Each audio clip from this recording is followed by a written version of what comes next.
See, marriage is not a commodity that you carry on your head, but many people carry it on their head. It's just an arrangement, so that socially there is some sense to the way you fulfill the needs that you have. A human being has needs, physical, psychological, emotional, financial, social, various kinds of needs. To fulfill these things in a dignified manner, we came up with something called marriage, so that it is fulfilled within a framework. Your desires don't run wild and disturb everything in the society, some kind of a framework, so that it can be conducted in a sensible manner. Now you have raised this to heaven because somebody told you marriages are made in heaven. Only the unmarried ones think so.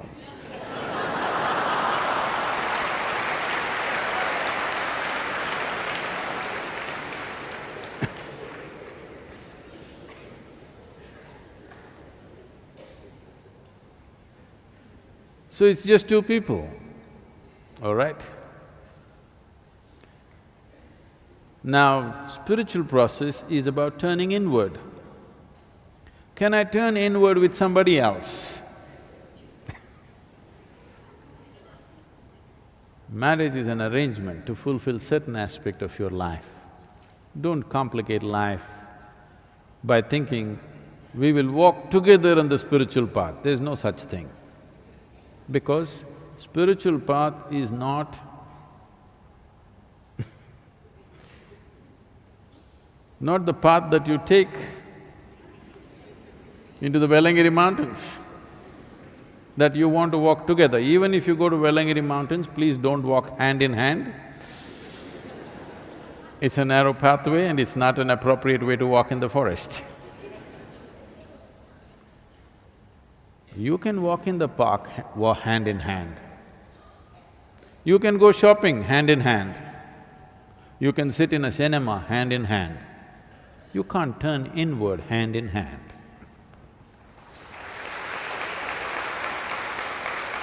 Now, does it mean to say someone who's married? What it means… let's understand this. Someone who is married means someone who's made an official arrangement for their needs in life.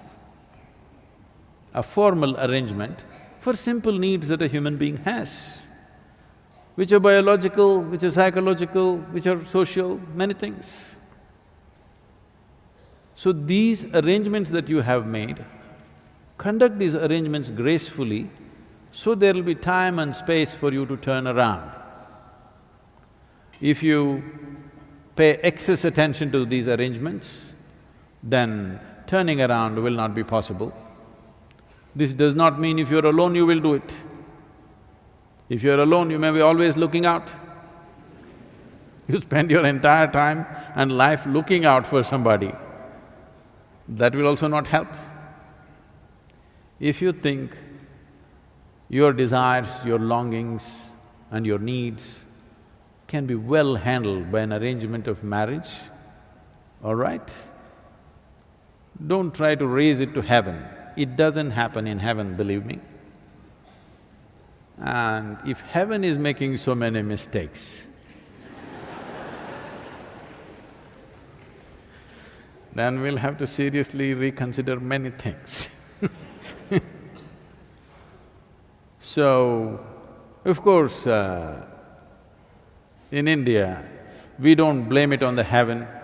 We do our own calculations of all the arrangements of stars and planets and everything. We match all the planets and stars very well. It's very easy to match stars because they never fought ever. But to match these two people, that nobody has managed except those two people if they are sensible. If they're sensible, they can manage it. Nobody else can match these two people.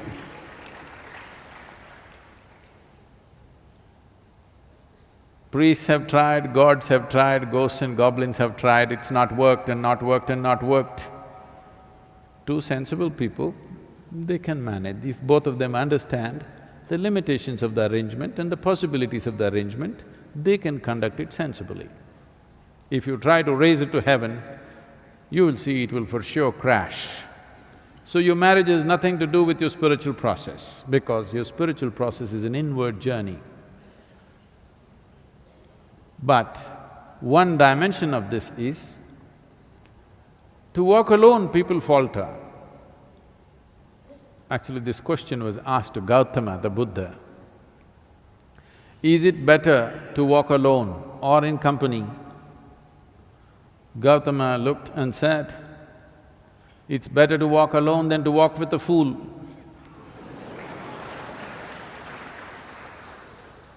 Because Gautama, not me, okay? Gautama believes only a fool will marry you. It's him, not me, okay?